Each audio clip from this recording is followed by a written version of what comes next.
কালকে রাতে তোমরা দুজন কোথায় ছিলা? জঙ্গলে। নাকি কোনো হোটেল কিংবা রিসোর্টে? আপনি এসব কি বলছেন? তোমাদের দুজনের মধ্যে গত রাতে কি হয়েছিল? আমাদের কিন্তু এনগেজমেন্ট হয়ে গিয়েছে, কদিন পরে আমাদের বিয়ে। এরকম সময়ে আমি তোমাকে কোনো পরপুরুষের সাথে বাইরে থাকা এলাও করতে পারি না। আপনি বিষয়টা যেভাবে বলছেন এরকম কিন্তু না, আমাদের মধ্যে এরকম কিছুই হয়নি, বিশ্বাস করেন। আমি বিশ্বাস করি না, কারণ আমি ডাক্তার এনে চেক করে দেখবো তোমাদের মধ্যে কিছু হয়েছে কিনা। তবুও বিয়ের আগে এগুলো স্পারস্পার হয়ে যায় ভাব। তুই কি সত্যি সত্যি আবিরকে পছন্দ করতে? হ্যাঁ মা। আর আবির? আবির আমাকে ভালোবাসতো, কিন্তু মা আমাকে কখনো বোঝায়নি, আমাকে কখনো বলেনি যে আমাকে ভালোবাসে। আমার সাথে চল। বাবা, আমি ছোটকাল থেকে তোমাকে ছেলের মতো স্নেহ করতাম। আমি জানি তুমি আমার মেয়েটাকে ভালো রাখো। আমার মেয়েটা তোমার সাথে সবচেয়ে ভালো থাকে।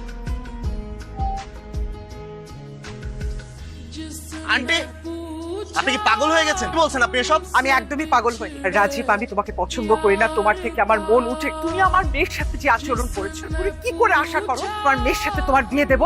এনগেজমেন্ট হয়ে গেছে, ফ্যামিলি প্রোগ্রাম করা শেষ, সবাইকে দাওয়াত দেওয়া হয়ে গেছে। তুমি বললেন আর হয়ে গেল? অদিতি আমার ওয়াইফ, ওকে আমি নিয়ে যাবো। দেখি কোন বাপের বেটা ওকে ঠেকায়। তো কোথাকার? তুমি কার সামনে দাঁড়িয়ে কথা বলছো ভুলে গেছো? আমি অদিতির মা। আর কিসের বউ? তোমাদের তো বিয়ে হয়নি, এঙ্গেজমেন্ট হয়েছে। আর বউ কিন্তু তুমি বিশ্বাসই করো না, তুমি তো তোমার বন্ধুকে বিশ্বাস করো। এরকম একটা ছেলে আমার মেয়ের জীবন সঙ্গী হয় কি করে? আর সবচেয়ে বড় কথা, আমার মেয়ে আবিরকে ভালোবাসে, এটা সবচেয়ে বড় কারণ। যদি বিয়ে হয় তাহলে আবিরের সাথে হবে। যদি এটা মেনে নিতে পারো তাহলে ভালো, না পারলে আমার কিচ্ছু করার নেই। হাতটা দাও বাবা, তুমি আমার মেয়েটাকে দিয়েছি।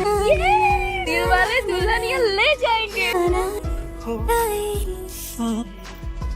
दया में